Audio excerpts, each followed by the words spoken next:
Assalamualaikum warahmatullahi wabarakatuh. Perkenalkan, saya Ainur Rafiq Pratama, NIM saya 2519041011008. Nah, saya sendiri berasal dari program studi rekayasa perancangan mekanik kampus vokasi Universitas Jember yang letaknya berada di kampus Jubung.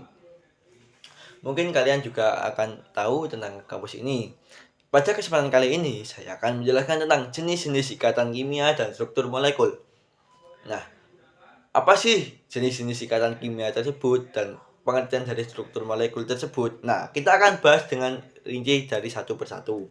Yang pertama, yaitu ikatan kimia adalah gaya tarik-menarik antara atom-atom yang menyebabkan mereka bergabung membentuk molekul atau senyawa. Ikatan kimia tidak hanya melibatkan transfer atau berbagi elektron tetapi juga interaksi antar orbital atom. Struktur molekul mencakup geometri molekul, panjang ikatan, dan sudut ikatan yang mempengaruhi sifat-sifat fisik dan kimia senyawa.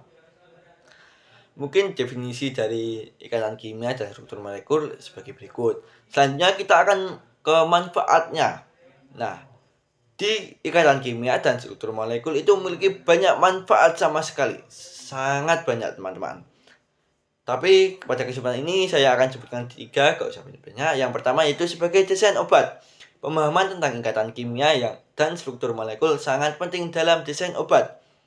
Mengapa kok penting? Karena obat-obatan berinteraksi dengan target biologis seperti enzim, reseptor, dan lain-lain. Melalui ikatan kimia, struktur molekul obat harus sesuai dengan struktur target agar dapat berikatan secara efektif. Yang kedua, yaitu pengembangan polimer. Mengapa sih kok berkaitan dengan pengembangan polimer? Ikatan kimia dan struktur molekul menentukan sifat-sifat polimer. Karena kalau tidak ada ikatan kimia, sifat-sifat polimer tidak akan ditentukan. Justru itu, seperti kekuatan, elastisitas, dan ketahanan terhadap panas dan bahan kimia, polimer digunakan dalam berbagai aplikasi, mulai dari plastik hingga serat tekstil. Maka dari itu, ikatan kimia sangat berperan dan berpengaruh dalam bidang tersebut. Kemudian yaitu penerapan sehari-hari dari ikatan kimia. Yang pertama, sabun atau deterjen. Mungkin kita semua akan sering menggunakan sabun dan deterjen.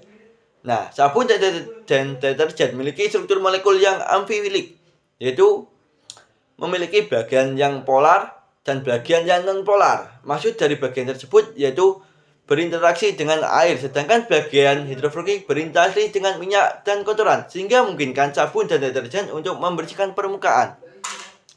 Yang kedua yaitu sebagai perekat. Loh, mengapa kok sebagai perekat? Karena perekat bekerja dengan membentuk ikatan kimia antara dua permukaan jenis, yaitu ikatan kimia yang tergantung pada jenis perekat dan jenis permukaan yang direkatkan. Ada dua. Yang ketiga yaitu sebagai pewarna, karena memiliki struktur molekul yang dapat menyerap cahaya pada panjang gelombang tertentu. Warna pewarna ditentukan oleh struktur molekul dan jenis ikatan kimia yang adalah membentuk molekul tersebut. Mungkin kita akan memasuki ke dalam contoh soal dari ikatan kimia. Nah, pada soal ini yaitu sebuah perusahaan kimia di Jember sedang mempelajari reaksi pembakaran metana CH4 dengan oksigen atau kita biasa sebut O2 untuk menghasilkan karbon dioksida atau CO2 dan air yaitu H2O. Diketahui energi ikatan rata-rata C ke H sama dengan 430 kJ per mol.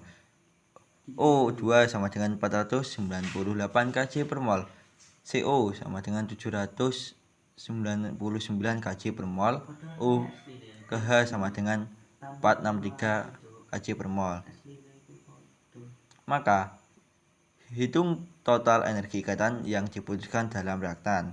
Untuk menghitung energi total yang dibutuhkan dalam reaktan, yaitu pertama kita kalikan CH sama dengan, karena CH memiliki 4 ikatan, maka 4 dikali kita masukkan 413 kJ per mol sama dengan 1652 kJ per mol. Selanjutnya yaitu untuk O2 itu berhubung O2 itu memiliki 2, yaitu 2 dikali 498. Selanjutnya kita reaktan kan cuma CH sama O2, itu kita masukkan, ini hasilnya yaitu 996 kJ per mol, lalu totalnya yaitu total sama dengan 1652 ditambah 996 kJ per mol sama dengan 2648 kJ per mol. Jadi reaktannya adalah 2648 kJ per mol.